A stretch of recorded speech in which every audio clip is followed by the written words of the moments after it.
اے پیغمبر، لوگوں سے کہو کہ اگر تم اللہ کو دوست رکھتے ہو تو میری پیروی کرو، اللہ بھی تمہیں دوست رکھے گا اور تمہارے گناہ معاف کر دے گا، اور اللہ بخشنے والا ہے، مہربان ہے۔ کہہ دو کہ اللہ اور اس کے رسول کا حکم مانو، پس اگر وہ نہ مانے تو اللہ بھی کافروں کو دوست نہیں رکھتا۔ اللہ نے آدم اور نوح اور خاندان ابراہیم اور خاندان عمران کو تمام جہان کے لوگوں میں سے منتخب فرمایا تھا، ان میں سے بعض بعض کی اولاد تھے، اور اللہ سننے والا ہے، جاننے والا ہے۔ وہ وقت یاد کرنے کے لائق ہے جب عمران کی بیوی نے کہا کہ اے پروردگار، جو بچہ میرے پیٹ میں ہے میں اس کو تیری نذر کرتی ہوں، اسے دنیا کے کاموں سے آزاد رکھوں گی، تو اسے میری طرف سے قبول فرما، تو سننے والا ہے، جاننے والا ہے۔ پھر جب ان کے یہاں بچہ پیدا ہوا تو کہنے لگی کہ پروردگار، میرے تو لڑکی ہوئی ہے، جبکہ اللہ خوب جانتا تھا جو ان کے یہاں ولادت ہوئی تھی، اور نہ ہوتا لڑکا مانند اس لڑکی کے۔ اور کہنے لگی میں نے اس کا نام مریم رکھا ہے، اور میں اس کو اور اس کی اولاد کو شیطان مردود سے تیری پناہ میں دیتی ہوں۔ تو اس کے پروردگار نے اس کو پسندیدگی کے ساتھ قبول فرمایا اور اسے اچھی طرح پرورش کیا، اور زکریا کو اس کا کفیل بنایا۔ زکریا جب کبھی عبادت گاہ میں اس کے پاس جاتے تو اس کے پاس کھانا پاتے۔ یہ کیفیت دیکھ کر ایک دن مریم سے پوچھنے لگے کہ مریم، یہ کھانا تمہارے پاس کہاں سے آتا ہے؟ وہ بولی کہ اللہ کے ہاں سے آتا ہے، بے شک اللہ جسے چاہتا ہے بے حساب رزق دیتا ہے۔ اس وقت زکریا نے اپنے پروردگار کو پکارا، عرض کی کہ پروردگار، مجھے اپنی طرف سے اولاد صالح عطا فرما، تو بے شک دعا سننے والا ہے۔ چنانچہ وہ ابھی عبادت گاہ میں کھڑے نماز ہی پڑھ رہے تھے کہ فرشتوں نے آواز دی کہ زکریا، اللہ تمہیں یحییٰ کی بشارت دیتا ہے، جو کلمۃ اللہ یعنی عیسیٰ کی تصدیق کریں گے اور سردار ہوں گے، اور عورتوں سے رغبت نہ رکھنے والے، اور ایک پیغمبر یعنی نیکوکاروں میں ہوں گے۔ زکریا نے کہا، اے پروردگار، میرے ہاں لڑکا کیوں کر پیدا ہوگا کہ میں تو بڈھا ہو گیا ہوں اور میری بیوی بانجھ ہے؟ فرمایا، اسی طرح اللہ جو چاہتا ہے کرتا ہے۔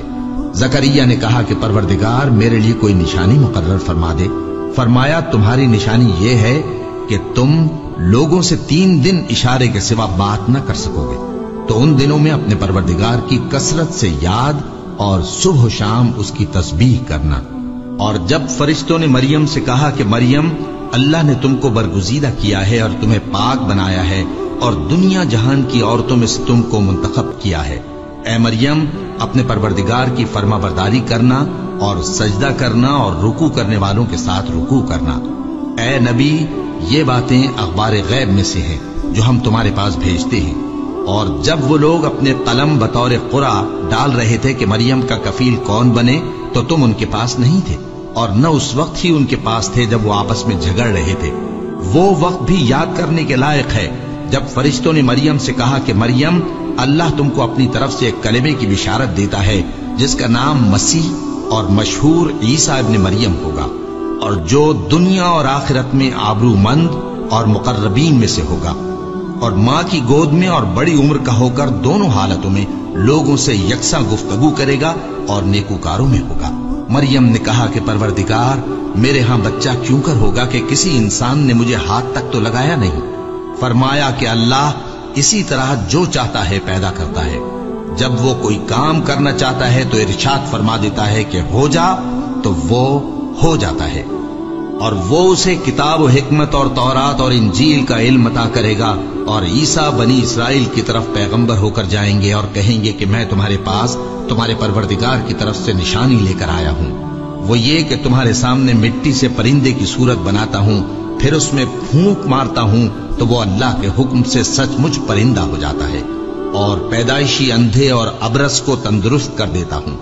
اور اللہ کے حکم سے مردوں کو زندہ کر دیتا ہوں، اور جو کچھ تم کھا کر آتے ہو اور جو اپنے گھروں میں جمع کر رکھتے ہو سب تم کو بتا دیتا ہوں۔ اگر تم صاحب ایمان ہو تو ان باتوں میں تمہارے لیے نشانی ہے، اور مجھ سے پہلے جو تورات نازل ہوئی تھی اس کی تصدیق بھی کرتا ہوں، اور میں اس لیے بھی آیا ہوں کہ بعض چیزیں جو تم پر حرام تھیں ان کو تمہارے لیے حلال کر دوں، اور میں تو تمہارے پروردگار کی طرف سے نشانی لے کر آیا ہوں، تو اللہ سے ڈرو اور میرا کہا مانو۔ کچھ شک نہیں کہ اللہ ہی میرا اور تمہارا پروردگار ہے، تو اسی کی عبادت کرو، یہی سیدھا رستہ ہے۔ پھر جب عیسیٰ نے ان کی طرف سے انکار و نافرمانی ہی دیکھی تو کہنے لگے کہ کوئی ہے جو اللہ کا طرفدار اور میرا مددگار ہو؟